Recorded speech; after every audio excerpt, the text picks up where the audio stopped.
रातोरात विनापरवानगी पुतळे उभा करून सामाजिक स्वास्थ्य बिघडवणारी टोळी राज्यात सक्रिय झाली आहे. सामाजिक शांततेचा भंग करून समाजात तेढ निर्माण करण्याच्या राजकीय हेतूने ही मंडळी काम करीत आहेत. पोलीस अहवालात धक्कादायक माहिती समोर आली आहे. त्यामुळे असा उपद्व्याप करणाऱ्यांवर आता कडक कारवाई होणार आहे, असा इशारा पालकमंत्री तथा ग्रामविकास मंत्री जयकुमार गोरे यांनी दिला. सलग 3 वेळा भारतीय जनता पक्षाची सत्ता आज देशामध्ये आहे. देशातल्या जवळजवळ 22 राज्यामध्ये आज भारतीय जनता पक्षाची सरकार काम करत आहेत आणि करत असताना महाराष्ट्रामध्ये सलग 3ऱ्या वेळी भारतीय जनता पक्षाचं सरकार काम करते. आणि भारतीय जनता पक्षाच्या कार्यकर्त्यांना मेहनतीनं उभं केलेला हा पक्ष आमच्या नेतृत्वानं, खास करून देवेंद्रजीच्या नेतृत्वाखाली आज राज्यामध्ये काम करत असताना जनमनामध्ये विश्वास निर्माण केलेला आहे की भारतीय जनता पक्षच आपल्या राज्याला पुढे घेऊन जाऊ शकतो आणि भारतीय जनता पक्षच या राज्याच्या विकासाचं काम करू शकतो. सर, 50व्या वर्धापन दिनानिमित्त आपण पक्षाला कुठं पाहतो? आज 46वा वर्धापन दिवस आहे. येणाऱ्या 50व्या वर्धापन दिनानिमित्त 4 वर्षानंतर आपण पक्षाला कुठं पाहतो?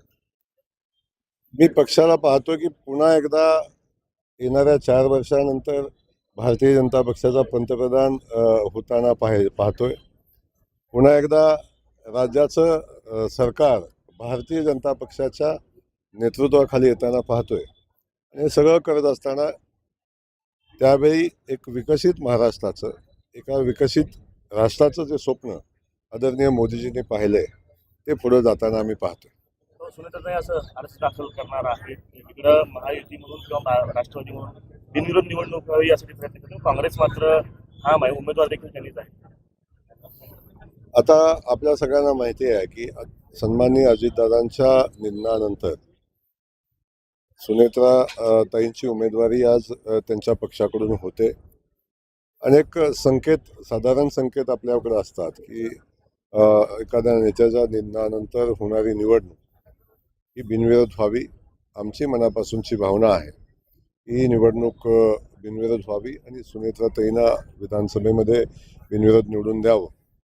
आता काँग्रेस पक्षानं काय करावं हा काँग्रेस पक्षाचा विषय आहे.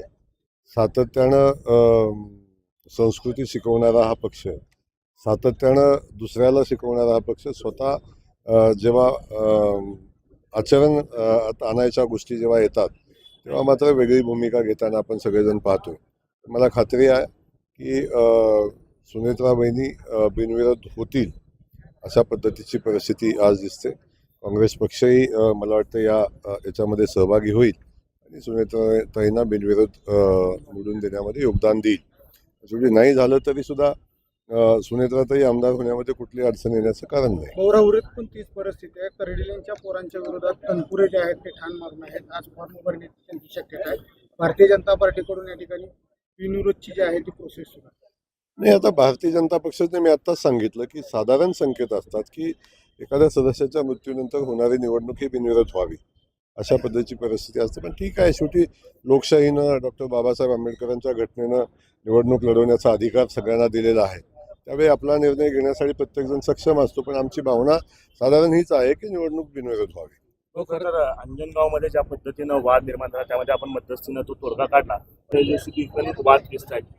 विजयकुमार देशमुख यांच्या शहर उत्तर विधानसभांची जाहिरात दिली, त्यामध्ये आपला फोटो असेल, शहराध्यक्ष असतील, जिल्हाध्यक्ष असतील, या सगळ्यांचे फोटो वगळण्यात आलेले आहेत.